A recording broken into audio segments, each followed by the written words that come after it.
Hello everyone, this is Katarina. Thank you for joining me today.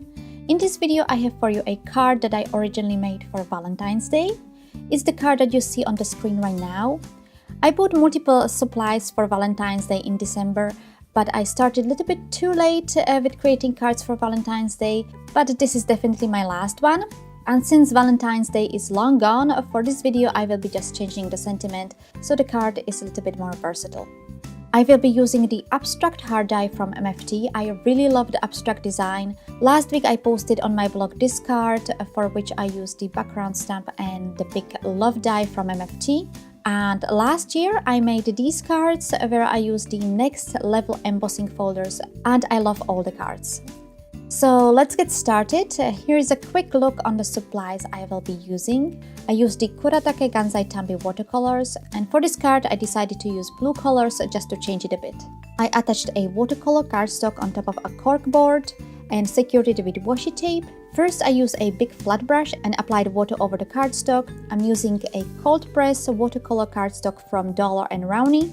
For backgrounds like this, I like to use a cold press watercolor cardstock as it has a little bit more texture and makes the background really interesting. I picked 3 different shades of blue and just randomly applied it onto the cardstock. I wanted the colors to be bold and vivid even after they are dry, so I made sure to pick up quite a bit of color with my brush. Once I was happy with the look, I put the cardstock on a side to let it dry. I hardly ever use my heat gun to dry it. Often when I know I will be watercoloring, I do it on a Saturday evening and continue on Sunday. When the watercolor was dry, I used the stitched rectangular die for A6 cards from Create a Smile and run it through my die cutting machine. My die cutting machine is from Sizzix, and since I had the die cutting machine out, I also die cut the abstract heart. I did it twice. For the outline, I used a black cardstock. This meant I will be making 2 cards, as I didn't want to throw away the watercolor outline. Also, I was really happy that all the pieces of the die cut heart stayed in place and didn't pop out. This saved me a lot of time, since I will be using the inlaying technique on the first card and I didn't have to be figuring out which piece goes where. I carefully pushed the heart from the watercolor panel. Then I trimmed down a piece of black cardstock and I adhered it on the back of the watercolor panel as a backing for the inlaying. Of course, you can adhere the black frame right on the watercolor panel, but then that's just too simple. I think this die just calls for the inlaying technique, so I wanted to do this at least for 1 card. I poked out the inner pieces from the black panel, as I will not be using them, and used the Wink of Stella glitter brush pen to add a little bit of sparkle on the black outline die cut.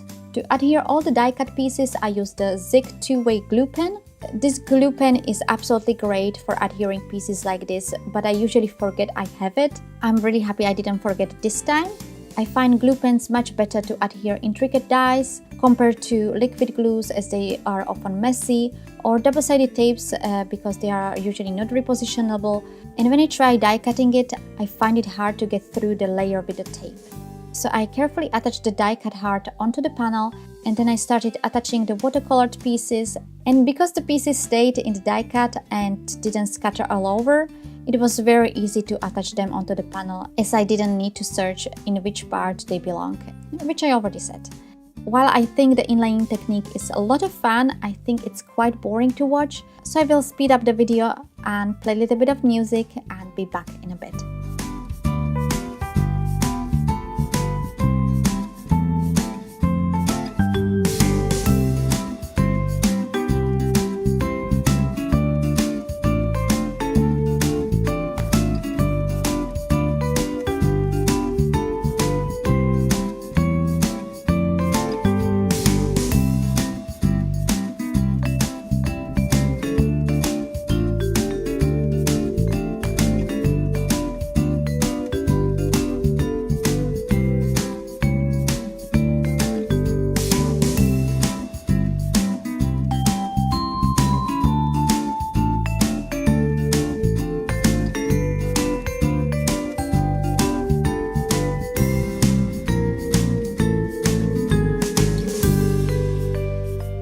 The inlaying definitely will take a few minutes. To adhere all the pieces, it took me about 15 minutes. If you want to save your time, do not die cut the watercolor panel. Just die cut the black outline and adhere it directly onto the watercolor panel. Something similar I will do on my next card.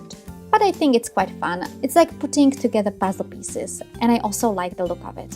I put aside the first panel and started working on the next one. As I said, I had the watercolor outline left and I didn't want to throw it out. Again, I used the Wing of Stella glitter brush to add a little bit of sparkle to the heart. Then I used the Zig 2-way glue pen and attached the heart on top of a black panel that I also die cut using the stitched rectangular die from Create a Smile. And I also placed an acrylic block on top of it to help to keep the heart in place. Next was time for the sentiment. I really like the script or font, or how you say it, of the sentiment on the pink card. I think it's very modern and fits the card very well. But this is a sentiment from the All Occasions sentiments from Clearly Besotted, and that was the only sentiment that was using this font. Anyways, I searched my stash and decided to use another sentiment stamp set from Clearly Besotted. It's called Sweet Sentiments Plus, and I used the Hugs and Kisses sentiment. I think it's still perfect for Valentine's Day, but it's also great for birthdays or Mother's Day. And I used my Mini Misty just to make sure the sentiment is straight. For the blue watercolor panel, I used the Versafine ink in Onyx Black and stamped it twice so it's nice and bold. And for the black panel, I decided to heat emboss the sentiment. First, I treated the cardstock with anti-static powder, and then I stamped the sentiment using the Versamark ink, which is a sticky ink that will hold the embossing powder in place. I used the metallic silver embossing powder from Wow, sprinkled it on the stamped sentiment, tapped off the excess powder, and then I heat set it with my heat gun. Lastly, I used a double-sided tape on both panels just to raise them up a bit, and I adhere them on top of a card base.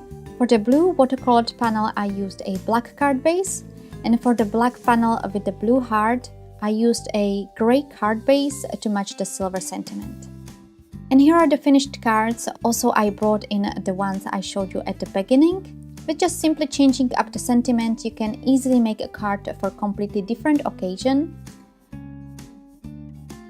I hope you liked this video. If you did, I would really appreciate if you gave this video a thumbs up. And if you haven't done so already, subscribe to this channel so you don't miss any of my future videos. You can also follow me on Facebook, Instagram and Pinterest, and also go to my blog where I usually have more information and detailed photos of the cards.